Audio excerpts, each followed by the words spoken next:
Hi, I'm Sophie Grace, and welcome back for chapter 15, the last chapter of Kristy's Great Idea, the first book in the Babysitters Club by Anne M. Martin. If you haven't seen all the other chapters, I've already posted them, and this will be the last chapter that I post.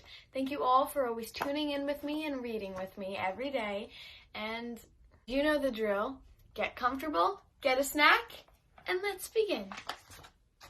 Chapter 15.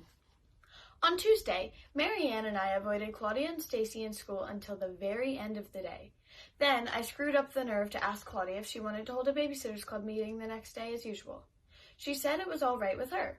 That night, for change, Mom and my brothers and I went over to Watson's for dinner.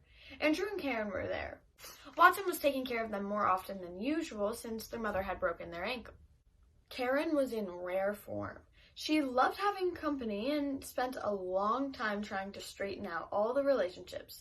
If my daddy and your mommy get married, she started to say to me, hopping from one foot to the other while Watson passed the plate of potato chips and onion dip around the living room. When we get married, interrupted her. Okay, when you get married. Kristy, you'll be my stepsister. Charlie, you'll be my biggest stepbrother. How old are you anyway? Guess, said Charlie. 35. That broke Charlie up. 35? That's practically over the... Watch what you say, young man. If 35 is over the hill, then I better start shopping for Geritol and Dentagrip. Everyone laughed. 29? Karen guessed. No, said Charlie. I'm 16. Karen stared at him. Okay, she said at last. She turned to Sam. You'll be my next biggest stepbrother. Yeah, and you know how I am? 112. I giggled. So did Karen. And you'll be my last stepbrother, she said to David Michael. It was a good thing she hadn't said my littlest stepbrother. Do you know how old I am? He asked. I hope Karen was more accurate with little people than big ones because David Michael is very touchy about his age. He hates for people thinking he's younger than 6. 8? I breathed a sigh of relief, and David Michael beamed.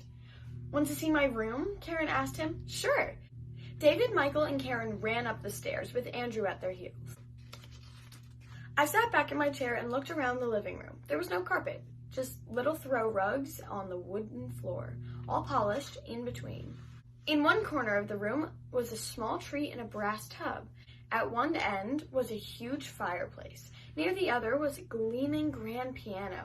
I decided I liked the room. I decided I could get used to it if I had to. Dinner was fun. Watson made fondue. He set a big pot full of hot, melty cheese in the middle of the table. Then he gave everyone a long fork and a plate with pieces of French bread. You were supposed to spear a piece of bread with your fork, dip it in cheese, and eat it. Watson made this rule that if your bread fell off the fork and landed in the cheese, you had to kiss the person sitting on the right. Ew, yuck, said David Michael. Then everyone began making rules. If you drip cheese on the tablecloth, said Charlie, you can't eat for 2 minutes. If you knock someone's bread off their fork, you become his slave for the evening, I said. Everyone was really careful after that. And then it happened. I was just sticking my fork into the pot, my bread fell off and landed in the cheese. Guess who was on my right? Watson. I couldn't even look up. Maybe no one had noticed what I'd done, but everyone had. Ooh, Kristy, teased Sam. Kiss Daddy, cried Karen. I glanced across the table and saw Mom watching me. I bet she thought I wouldn't do it, that I'd make a scene. Well, I'd show her. I leaned over, gave Watson a peck on the cheek that was so fast he probably couldn't even have timed it, and then went back to my dinner. Later, we were cleaning up the kitchen. I began to feel a little guilty. I mean, I could have been nicer about the kiss. So I sneaked into the den, found a piece of paper, and wrote Watson this note. Dear Watson, the next time you need a babysitter for Andrew and Karen, please call me first. I would be happy to do the job. Yours truly, Kristy. P.S. The fondue was fun. P.P.S. I like your house. P.P.P.S. If you and Mom want to get married, it's okay with me. I almost wrote love Kristy, but then I didn't want to get mushy, so I didn't say anything else. I taped the note to Watson's bathroom mirror. The next day, Marianne and I walked to Claudia's house for the club meeting. We went together, sort of as protection. When we reached Claudia's room, we found her talking to Stacy. When we entered, the talking stopped. Silence. Marianne and I sat down. I was determined not to be the first one to speak, since I felt I had already made an effort by asking whether we were going to hold a meeting that day. At long last, Claudia said, "I'm sorry I was so mean. I'm sorry I yelled." She was looking at Marianne, but not at me. "That's okay," said Marianne. "And I'm sorry I lied," said Stacy. "Claudia, are you only sorry about making Marianne cry? Or are you also sorry you yelled at me?" I asked. Claudia sighed. "Kristy," she said, "I'm sorry I lost my temper. I really am. I had no reason to yell at Marianne, but you made me angry." "How?" I demanded. "You know how." I looked at the floor. "By butting into someone else's business. By opening my mouth." "Yeah. Well, I did lie," said Stacy. "But your lie didn't hurt anybody," said Claudia. "At least as far as I know. And you must have had a good reason for lying, especially since your mom went along with you. Whatever it was, Kristy shouldn't have accused you like she did. It was just plain rude. You're my friend, and I don't want anyone to hurt you." "But I'm your friend too," I said. "Right," agreed Claudia, "and I don't want my friends to be rude. If you weren't my friend, I wouldn't bother to tell you this. If you weren't my friend, you wouldn't have been worth getting mad at. I thought that over. I have one thing to say about being lied to. I don't like it, and I have a right to say so. I had a feeling we weren't going to clear up the business of Stacy's lie, and that bothered me. But it was time to smooth things over. I have something else to say, too. I'm really going to try and watch my mouth from now on. I mean it. My mouth gets me in trouble all the time. Just ask my mother." "Just ask anybody," said Claudia. We all giggled. Once, right after my grandmother had come back from the beauty shop, I asked her why she had her hair dyed purple. I said I was really in trouble then. "Once I cried in front of my whole class," Marianne admitted. "Oh, that is so embarrassing for a little kid," said Stacy knowingly. "Little kid? It was last week." More giggling. Then the phone rang and we got down to business. At 6 o'clock, I said, "I've got an idea. Now that we all have straightened out our problems, I think we should try and have a pizza party again. Stace, you really don't have to worry about your diet. We can get you a salad at the pizza place if you don't want pizza. They make really good salads." "All right," she said slowly. "And," I added, thinking of Stacy and Sam, "we can have the party at my house." Stacy's eyes lit up. "Okay, I'll be there." "Is Saturday all right with everyone?" I asked. We settled on Saturday at 5 o'clock. In the back of my mind, I thought that maybe I could talk Mom into a slumber party, and 5 seems like a good hour for a sleepover to begin. Mom was easily talked into a slumber party. She liked the Babysitter's Club. After all, she told me, it brought you and Watson closer together. I nodded.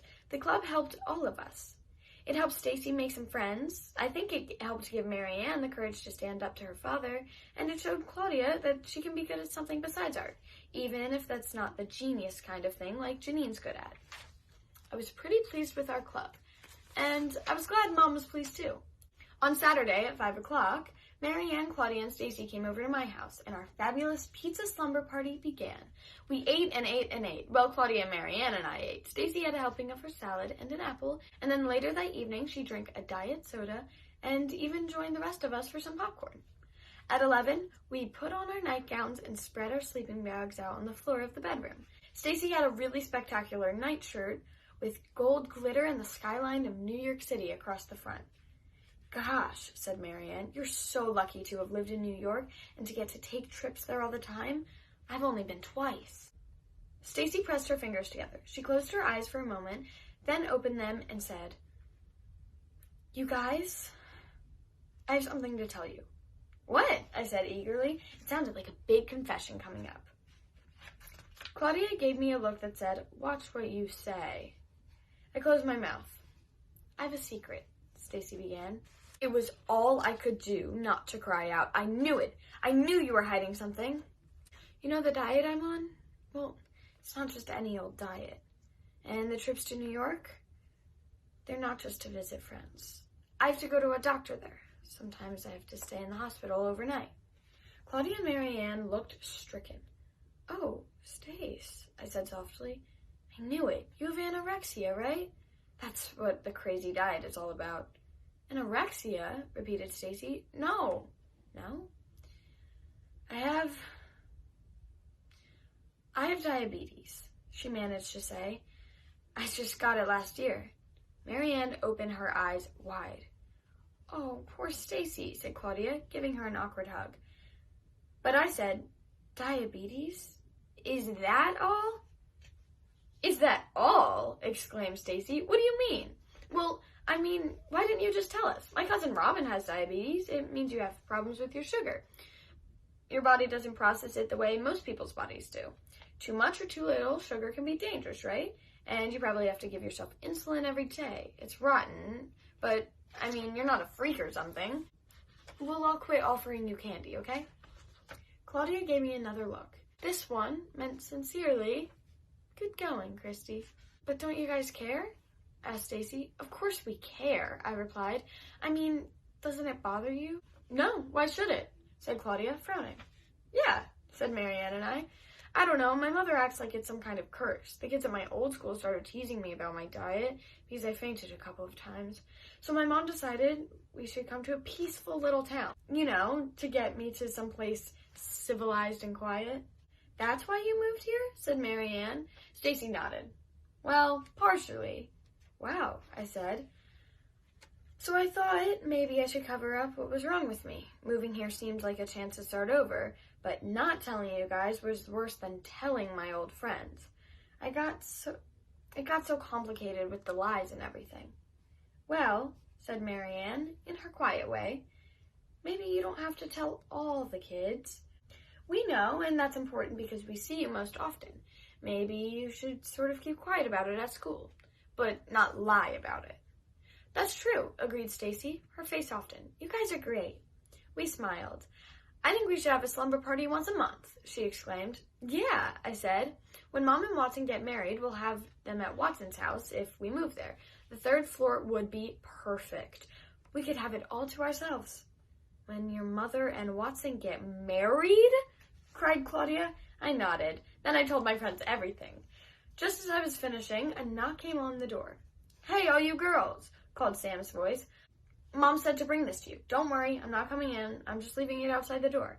Now I'm walking down the hall. Now I'm going down the stairs." His footsteps faded away. I opened the door and found a tray of 4 glasses, a bottle of diet soda, an apple, a package of cookies, and a note from Mom that said she had left lots of food so we wouldn't have to raid the refrigerator. I brought the tray inside. "Your brother's so cute, Kristy," said Stacy. "I guess, for a boy."